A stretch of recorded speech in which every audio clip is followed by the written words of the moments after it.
দর্শক, পাল্টে যাচ্ছে আওয়ামী লীগের নেতৃত্ব। শেখ হাসিনার জায়গায় অন্য কাউকে বসানো হচ্ছে এবং আওয়ামী লীগের নেতৃত্ব যেহেতু শেখ পরিবারের বাইরে কাউকে দিলে ব্যাপারটা তাদের নেতাকর্মীদের কাছে গ্রহণযোগ্য নাও হতে পারে, সেই কারণে কৌশলগত কারণে শেখ পরিবারের মধ্যেই সেটা থাকছে এবং সেই ক্ষেত্রে ভারতীয় থিওরি অ্যাপ্লাই করা হচ্ছে। এরকম নানাবিধ তথ্য উপাত্ত নিয়ে আজকে বিবিসি বাংলা দিল্লি থেকে তাদের প্রতিনিধি শুভজ্যোতি ঘোষ তিনি একটি বিস্তারিত প্রতিবেদন লিখেছেন এবং আওয়ামী লীগের বিভিন্ন স্টেক হোল্ডারদের সঙ্গে কথা বলে, বিভিন্ন সূত্রের মাধ্যমে কথা বলে, ভারতীয় বিভিন্ন রাজনৈতিক বিশ্লেষকদের সাথে কথা বলে তিনি নিশ্চিত করতে চাইছেন যে আওয়ামী লীগের নেতৃত্বে পরিবর্তন আসছে এবং সেই নেতৃত্বে পরিবর্তনের ক্ষেত্রে ভারতীয় কংগ্রেস দলের যে স্ট্র্যাটেজি, সেই স্ট্র্যাটেজি ফলো করা হচ্ছে। তাহলে কি সত্যি আওয়ামী লীগ পাল্টে যাচ্ছে এবং পরিবর্তিত অবস্থায় আওয়ামী লীগ ভিন্ন কৌশলে এগোতে চাইছে? সেটা একটু বুঝে ওঠার চেষ্টা করব বিবিসি বাংলার প্রতিবেদনের মধ্য দিয়ে। কি বলতে চাইল তারা, বাস্তবতাটা আদতে কি? থাকবেন পলিটিক্স টিভির নিয়মিত আয়োজনে।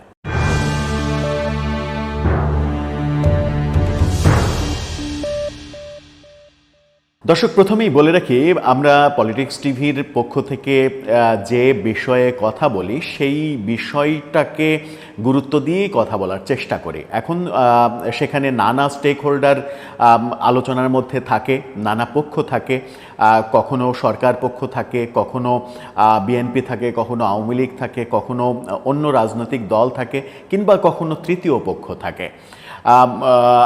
যারা এখন পর্যন্ত পলিটিক্স টিভিতে দর্শক হিসেবে আমাদেরকে অনুপ্রাণিত করেছেন, নানাভাবে আমাদেরকে উৎসাহ দিয়েছেন, আপনারাই মূলত আমাদের অনুপ্রেরণা। কিন্তু আপনাদের কাছে বিনয়ী একটি আবেদন, সেটা হচ্ছে যে আমরা সাধারণভাবে বিভিন্ন ইউটিউব কেন্দ্রিক যে রাজনৈতিক বিশ্লেষণগুলো হয় সেখানে অনেককেই আমরা দেখি একতরফা আলোচনা করতে, একপাক্ষিক আলোচনা, একতরফা আলোচনা, কিংবা কখনো গুজব, প্রোপাগান্ডা এগুলো ছড়ানো। এটা হয়ে গেল, ওটা হয়ে গেল, এখনই এটা হচ্ছে, এখনই ওটা হচ্ছে, এই ষড়যন্ত্র, ওই ষড়যন্ত্র, এরকমভাবে নানা চটকদার উপাত্ত, মন গড়া উপাত্ত দিয়ে অনেকেই রাশভারী কথা বলার চেষ্টা করেন। কখনো একেবারে পক্ষে কেউ কথা বললে, হয়তো ধরুন আমি কথা বলছি একেবারে সরকারের পক্ষে সাফাই গাইছি, আবার আমি কথা বলছি একেবারে আওয়ামী লীগের পক্ষে সাফাই গাইছি, কিংবা বিএনপির পক্ষে সাফাই গাইছি।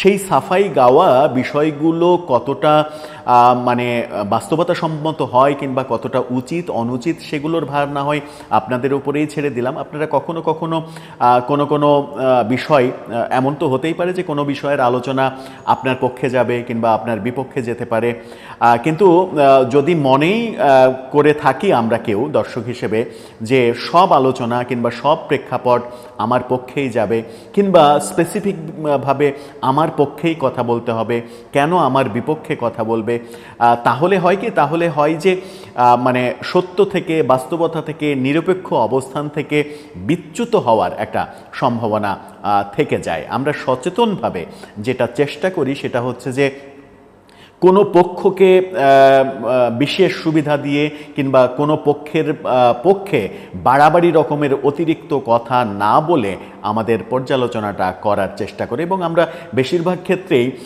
অথেন্টিক তথ্য নিয়ে কথা বলি, কারণ আমরা গণমাধ্যমের বিভিন্ন তথ্য নিয়েই কথা বলার চেষ্টা করি যেন কোনো ধরনের গুজব, প্রোপাগান্ডা এগুলো না ছড়ায়। সেগুলো কথা বলতে গিয়ে দু একটা কথাই আপনাদের কখনো মনে হতে পারে যে এটা বোধহয় সরকারের পক্ষে হয়ে গেল কিংবা এটা বোধহয় আওয়ামী লীগের পক্ষে হয়ে গেল। তো কোনো আলোচনায় যদি সেটা হয়, আপনারা যদি সেটা মনে করেন যে আপনাদের পক্ষেই হতে হবে কিংবা অমুকের বিপক্ষেই হতে হবে, কিংবা একজন ভাবলো যে আমার পক্ষেই হতে হবে, আমার বিপক্ষে কেন হবে, এই প্রত্যাশাটা আমার মনে হয় যে একটু অবিচার করা। আমরা চেষ্টা করব, আমরা চলুন না একসাথে চেষ্টা করি এই পথে থাকতে যে আমরা নির্মোহ আলোচনাটা করতে চাই।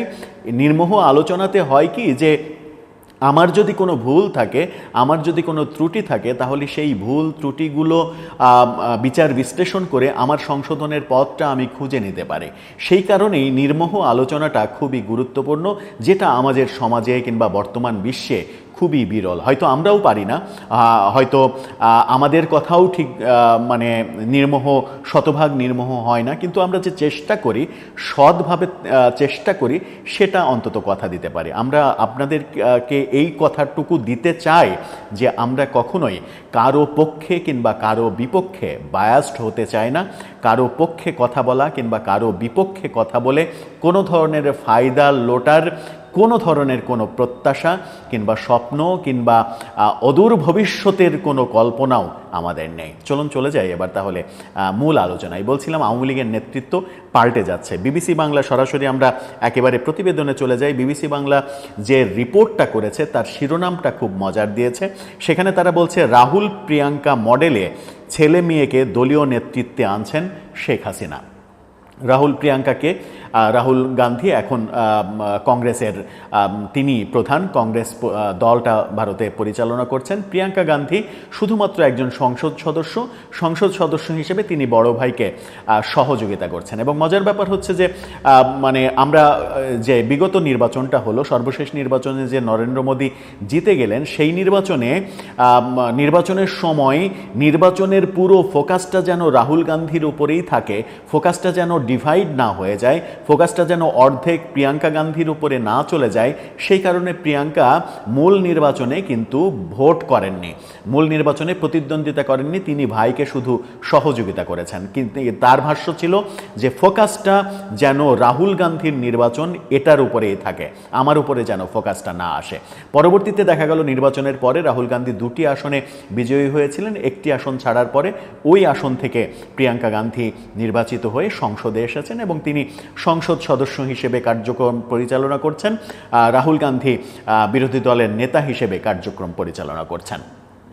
এই থিওরিতে চলছে মূলত কংগ্রেস দলটা। কংগ্রেসের সঙ্গে আওয়ামী লীগের সম্পর্ক সুদীর্ঘকালের সম্পর্ক, খুবই পুরাতন সম্পর্ক। বঙ্গবন্ধুর সময় থেকে, বঙ্গবন্ধু ইন্দিরা গান্ধী সেই সময় থেকে কংগ্রেসের সঙ্গে যে সম্পর্ক, সেই সম্পর্কটা কিন্তু বিজেপির চাইতে, মানে নরেন্দ্র মোদীর চাইতে আওয়ামী লীগের কংগ্রেসের সাথে সম্পর্কটা অনেক বেশি। নরেন্দ্র মোদীর সঙ্গে হয়তো রাষ্ট্র পরিচালনার ক্ষেত্রে অনেক বেশি বন্ধুত্ব হয়ে গেছে, কিন্তু ঐতিহাসিক সম্পর্কের দিক যদি বিবেচনা করি, সেই ক্ষেত্রে কংগ্রেসের সাথেই সম্পর্ক। এবং বিবিসি একটা উদাহরণ তৈরি করেছে যে 2022 সালে সম্ভবত শেখ হাসিনা ভারত সফরে গিয়ে তিনি রাহুল গান্ধীর সঙ্গে দেখা করার জন্য মরিয়া হয়ে উঠেছিলেন। রাহুল গান্ধী তখন একটা মুভমেন্টে সারা ভারত চষে বেড়াচ্ছিলেন, রাষ্ট্রদূতকে দায়িত্ব দিয়েছিলেন যে কোনোভাবে রাহুল গান্ধীকে খবর পাঠাতে, তিনি যেন শেখ হাসিনার সঙ্গে দেখা করেন। পরবর্তীতে অনেক কষ্টে তাকে খবরটা পৌঁছানো সম্ভব হয়েছিল। তারপরে রাহুল গান্ধী দিল্লিতে এসে একটা হোটেলে শেখ হাসিনার সঙ্গে দেখা করেছিলেন এবং শেখ হাসিনা সেই সময় নাকি রাহুল গান্ধীর যে মুভমেন্ট, সেই মুভমেন্ট সম্পর্কে বিস্তারিত জানতে চেয়েছিলেন এবং রাহুল গান্ধী, সোনিয়া গান্ধী, রাহুল গান্ধী এবং প্রিয়াঙ্কা গান্ধীকে দিয়ে কিভাবে দল পরিচালনা করাচ্ছেন সেই ব্যাপারে নাকি বিস্তারিত তিনি জেনেছিলেন। এবং তখন থেকেই তিনি রাহুল গান্ধীর মুভমেন্ট এবং কংগ্রেসের মুভমেন্ট ফলো করছিলেন, এক ধরনের অনুসরণ করছিলেন এবং এই মুহূর্তে এসে তিনি সেটা আওয়ামী লীগের ওপরে অ্যাপ্লাই করছেন, এমন তথ্য বিবিসি দিচ্ছে। বিবিসি বলছে যে 1981 সালের 17ই মে থেকে আজ পর্যন্ত, মানে একটানা 44 বছর আওয়ামী লীগের সভানেত্রীর দায়িত্বে রয়েছেন শেখ হাসিনা। সেই সময় পর্যন্ত এখন আছেন যখন তিনি 78 বছরে পা দিচ্ছেন কয়েকদিনের মধ্যে। 78 বছর বয়স মানে একটা মানে চূড়ান্ত বয়স। বাংলাদেশের গড় আয়ুর চাইতে তিনি অনেক দিন বেশি অলরেডি বেঁচে গেছেন। তার মানে হচ্ছে যে এখন সিদ্ধান্ত নেওয়ার মানে মাস্ট সিদ্ধান্ত নেওয়ার সময় এসেছে যে তার পরবর্তী নেতৃত্ব কি হবে। এতদিন সিদ্ধান্ত নেওয়া হয়নি, এতদিন সেই কারণেই আওয়ামী লীগের নেতৃত্বের মধ্যে এক ধরনের সংকট তৈরি হয়েছে, সেই কথাও বিবিসি বলছে। বিবিসি যেটা বলছে সেটা হচ্ছে যে এই সজীব ওয়াজেদ জয় আমেরিকা থেকে বিভিন্নভাবে দায়িত্ব পালন করছে। মূলত আওয়ামী ন্যারেটিভ কিংবা আওয়ামী বয়ান তৈরি করার যে কাজ, সেটা সজীব ওয়াজেদ জয় আমেরিকা থেকে একটা টিম তৈরি করে করছেন। এবং সাইমা ওয়াজেদ পুতুল বিশ্ব স্বাস্থ্য স্বাস্থ্য সংস্থা থেকে যেহেতু বাধ্যতামূলক ছুটিতে গেছেন, যেহেতু তিনি মানে এখন ব্যস্ত নন, তার কোনো কাজ নেই এবং দিল্লিতে অবস্থান করছেন, সেই কারণে তিনি এখন মাকে বিভিন্ন ধরনের রাজনৈতিক কর্মসূচি, বিভিন্ন ধরনের মানে শেখ হাসিনা যে অনলাইনে অ্যাক্টিভিজম করছেন, অনলাইনে কথা বলছেন, কথা মানে ভাষণ তৈরি করা, রাজনৈতিক বিভিন্ন পক্ষের সঙ্গে, বিভিন্ন মিত্রর সঙ্গে, দলের বিভিন্ন পর্যায়ের নেতাদের সঙ্গে যোগাযোগ করা এবং সেই যোগাযোগের মধ্যস্থতা করা, সেই কাজগুলো সাইমা ওয়াজেদ পুতুল দিল্লি থেকে বসে করছেন। শেখ হাসিনার সঙ্গে ভারতে থাকা অন্য আওয়ামী লীগের নেতা কর্মীদের যেহেতু অবাধ সাক্ষাতের কোনো সুযোগ নেই, সেই কাজটা সাইমা ওয়াজেদ পুতুল করছেন। সাইমা তাদের সঙ্গে মিটিং করছেন এবং সেই মিটিংয়ের বার্তাটা তিনি শেখ হাসিনাকে পৌঁছাচ্ছেন, এমনটা বিবিসি বলছে। এবং বিবিসি এটা বলছে যে সিস্টেমে কংগ্রেস চলছে, সোনিয়া গান্ধী যেভাবে তার দুই ছেলে মেয়েকে দায়িত্ব দিয়ে কংগ্রেস চালাচ্ছেন, সোনিয়া গান্ধীর সম্পর্কেও এখানে বলা হয়েছে যে সোনিয়া গান্ধীর চাইতে ৮-৯ মাসের ছোট তিনি, শেখ হাসিনা ৮-৯ মাসের ছোট, তার মানে তারা দুইজন বেশ সমবয়সী। সেই কারণে সব দিক থেকেই নাকি ব্যাপারটা ম্যাচ খাচ্ছে। কংগ্রেস স্টাইলে সাইমা ওয়াজেদ পুতুল এবং সজীব ওয়াজেদ জয়ের উপরে দায়িত্ব দেওয়া হচ্ছে। আরেকটা গুরুত্বপূর্ণ তথ্য বিবিসি দিয়েছে, সেটা হচ্ছে যে আওয়ামী লীগের যিনি বর্তমান সাধারণ সম্পাদক ওবায়দুল কাদের, গত বেশ কয়েক মাস হলে তিনি যে ভারতে গিয়েছেন, বাংলাদেশে 3 মাস নাকি ছিলেন, তারপরে নাকি ভারতে গিয়েছেন, তাকে মোটামুটি সব কর্মকাণ্ড থেকে অ্যাভয়েড করা হচ্ছে। তার মানে হচ্ছে যে ওবায়দুল কাদেরকে আর গুরুত্ব দেওয়া হচ্ছে না, 3 জন নেতাকে নাকি গুরুত্ব দেওয়া হচ্ছে এবং এই 3 জন নেতার সঙ্গে শেখ হাসিনার সরাসরি মিটিংও হয়েছে একাধিকবার। সেই 3 জন নেতা কারা? সাবেক স্বরাষ্ট্রমন্ত্রী এবং গত আন্দোলনে বিতর্কের জন্ম দেওয়া স্বরাষ্ট্রমন্ত্রী আসাদুজ্জামান খান কামাল, সাথে মোটামুটি বিতর্কের বাইরে থাকা জাহাঙ্গীর কবির নানক এবং বাহাউদ্দিন নাসিম, যাকে একটা দীর্ঘ সময় দলের মধ্যে অবহেলা করা হয়েছে বলে আওয়ামী লীগের বিভিন্ন সূত্র দাবি করে।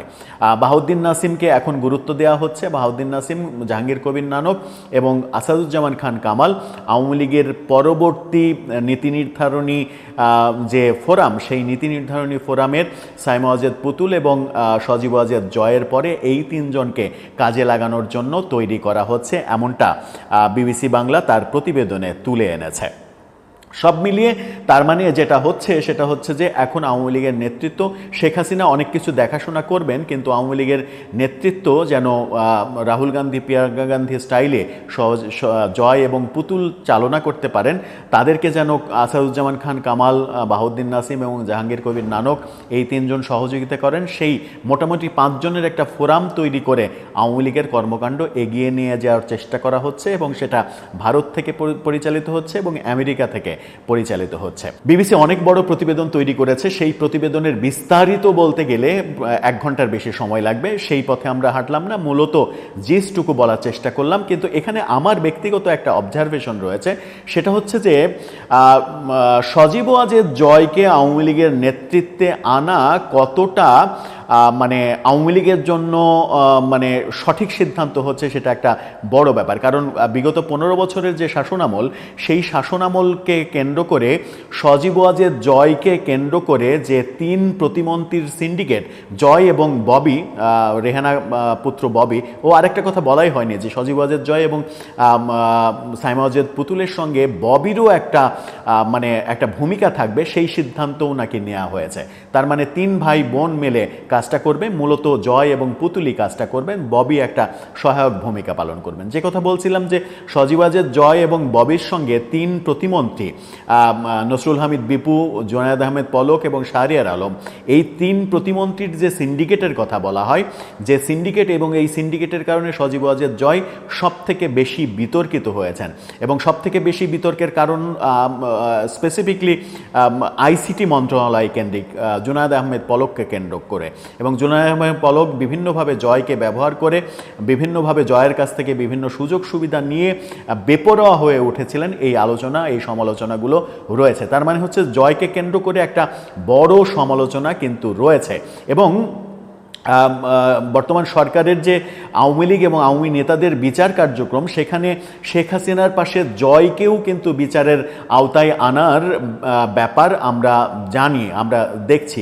সেই ক্ষেত্রে সজীব ওয়াজেদ জয় কতটা ক্লিন ইমেজের হবে আওয়ামী লীগের জন্য, আবার জয় কতটা রাজনীতির জন্য মানে উপযোগী, বাংলাদেশের রাজনীতি কতটা তিনি বুঝে উঠতে পেরেছেন গত 15 বছরে মায়ের সঙ্গে অ্যাক্টিভ থেকেও, সেই বিতর্কও কিন্তু রয়েছে। অনেকে বলেন যে আমেরিকায় বেড়ে ওঠা, আমেরিকার পরিবেশের সঙ্গে খাপ খাইয়ে নেওয়া জয় বাংলাদেশের পরিবেশ, বাংলাদেশের মানুষ, বাংলাদেশের রাজনীতি এগুলো বুঝে উঠতে পারেননি। সুতরাং তাকে নেতৃত্বে নিয়ে আসা আওয়ামী লীগের জন্য কতটা সুখকর হবে সেই ব্যাপারটাও রয়েছে। সেই ক্ষেত্রে পুতুলকে প্রধান করে জয়কে সহায়ক করলে ভালো হবে, নাকি জয়কে প্রধান করে পুতুলকে সহায়ক করলে ভালো হবে, সেই সিদ্ধান্ত আওয়ামী লীগের সিদ্ধান্ত আওয়ামী লীগ নেবে।